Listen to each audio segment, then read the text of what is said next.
You have in front of you the any report for December, and I may not have warned you I was going to do my year-end report tonight, but I didn't want anybody to skip out on me. And if Dave would be so kind, I'll run you through. It's pretty much in the same format I give it to you every year. I need to get an updated car. That one's starting to really look old, isn't it? Our calls for service last year, as you see on the reports I gave you, 2,234. It's a 1.1% increase over 2011 using our adjusted figures. And what that means is, what you see in red here, I've repeated this, carrying back to 08, our tracking system is picking up different calls that we didn't track before. So when you compare before 08 to 08 and after, the blue line represents the same methodology. The red are additional things that are added on because we're tracking more things in our incident system. You can go on to the next slide. Top 6 basic calls. This is just basically off our complaints log. Leads with our fire and EMS calls. I guess our population must be aging. It's climbed to the top of the list. Followed by traffic problems, information calls, which tends to be a catch-all when people call the police to tell us about something general. Followed by suspicious acts and assist other police. That's not just outside the area, that's inside the area. We get a call from Gettysburg Borough to ask to go to this residence for some reason. And then animal complaints is on the bottom, and that contains dogs and other wildlife complaints and that sort of thing. Next slide. Of those 2,234 calls, we generated 221 uniform crime reports, which is how the FBI defines crime, which actually shows us going down overall 10% from the year before, which was an up year. They're divided into Part 1 and Part 2 offenses. Part 1 are basically everything serious you see over there, and Part 2 is everything else with the exception of traffic and those minor like stop signs. None of that stuff gets counted. For the last year, we had 109 Part 1 offenses, which is down 5%, and 112 Part 2, which is down about 15, a little less than 16%. Of those, our clearance rate on Part 1 offenses, you can see the numbers went down a little bit, but our clearance rate's actually gone up, so we're solving a larger percentage of them.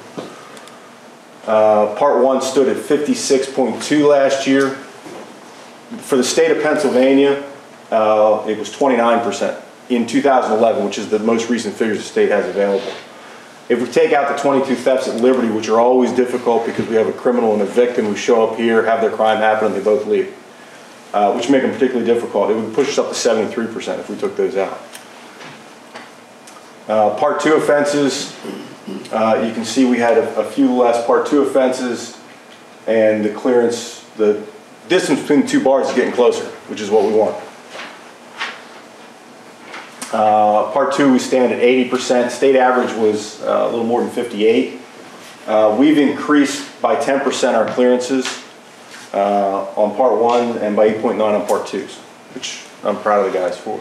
And this is a general tracking of crime that I put in. If we take out the ski thefts and just talk about sort of native crime, if you will, we saw a decrease of 15%, but you can see it's sort of on a tracking bar there. We were up a bit this year and this year. So if it holds true, like lock your doors this year, because this should be an up year. I don't know. But it's running that general trend. The next slide, please. Crime rates. This is, you know, what I told you what our crimes were and how we solved them, that sort of thing. But how does it rate with other people? So what I've pulled is a statewide rural crime number. And MSA stands for Metropolitan Service Area. That's like around metropolitan areas. So out in the country, sort of like where we are, that's what that's classified as. In those areas statewide, there's 1,893 Part 1 crimes per thousand, again for 2011, which is the only place they have it compiled for. Ours is 1,819.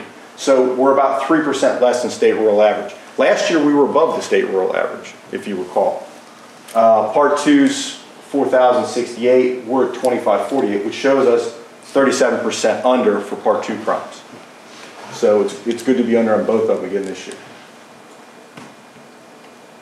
And crime rate trends, this shows, again, talking about that rural, non-metropolitan service area, which is comparable areas for us in the state. You can see what their rate is on part ones and what our rate is. And we've generally tracked under. Like I said, last year we were above, but hopefully we'll be back down below when they publish their numbers. And you can see we've been sort of consistently below on part two. Selected offenses to point out to you. Burglaries down a little bit from the previous year. Assaults are holding steady. DUIs were one more than last year, and last year was a big year. That green line is our DUI arrest. The sex offense is about the same. We did have one reported robbery, but in the end that turned out to be, we ended up arresting people for reporting robbery. Didn't happen. Citations for the year, we issued 757 traffic, non-traffic ordinance citations, which is about 24% over 2011. Majority of those were speeding, but I have a breakdown on the following chart here that shows those are the ones that relate to speed. Other traffic is your next biggest one. Underage alcohol takes a chunk. Other criminal, and we only had a couple of ordinance citations last year, which mainly related to either dogs or sales without permits, the door-to-door sales. Time usage, not a lot of change in that and how the officer's time is being used. Patrol time was up slightly. The investigation time was down slightly, but relatively small changes that don't mean a whole lot. So it's about on the same wavelength. Patrol hours, we increased, ended up that 1 percentage point got us at like about 99 patrol hours throughout the year, additional over what we had the year before. And that just shows the tracking backwards. That's all right. Fairfield, we had another 5-year contract that ended in 2012. Of course, you extended the contract with them for another 5 years. And we provide 15 hours on average of patrol with 5 hours reserved for our investigative and administrative time. Of that, we issued 212 citations in Fairfield, which was 1% less than we did last year.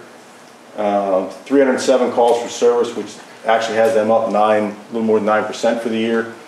And we averaged 14.2 on patrol and 5.4 documented other time, those investigation and administrative time, for just under that 20 hours per week. Their top 12, which is about a reverse. They've always had EMS for several years was their top call, but information calls have popped to the top there, which is again somebody calling us to tell the police something about something going on in there. It's not a specific crime per se, followed by traffic problems, and then their EMS calls, some parking, thefts and criminal mischiefs hit the bottom. Their selected offenses that I put up again DUIs. While we had one more DUI than last year, more of them were in Carroll Valley than in Fairfield Borough. Fraud cases are about the same. I don't think we didn't have a single sex offense in Fairfield last year, which is good, and no burglaries. So that's good.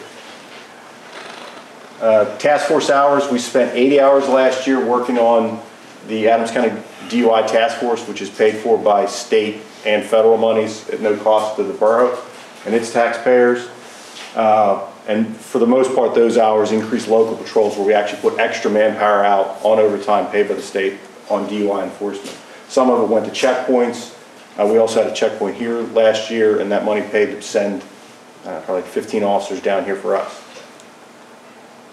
And the impaired operators, I started putting these stats in last year because I sort of noticed, I thought it was kind of interesting. 57 operators, as I said, one more than the year before. 16 of those were either on a controlled substance or on a combination of drugs and alcohol. The remaining 41, 14 of them had a BAC of twice the legal limit. And of the remaining 27, as you can see, more than half of them were more than 25% over the legal limit. So it gives you an idea that our DUIs, sometimes you tend to think, well, that many DUIs, that probably a lot of people were close on the line. They really weren't. And we're seeing more and more of controlled substance only arrests, where there's no alcohol involved and we're arresting people on assorted prescription medication. oxycodone, that sort of thing, Ambien even. Those sort of things we're seeing more and more, and it's a bit of a disturbing trend. Chief, do you see, you don't have to be specific,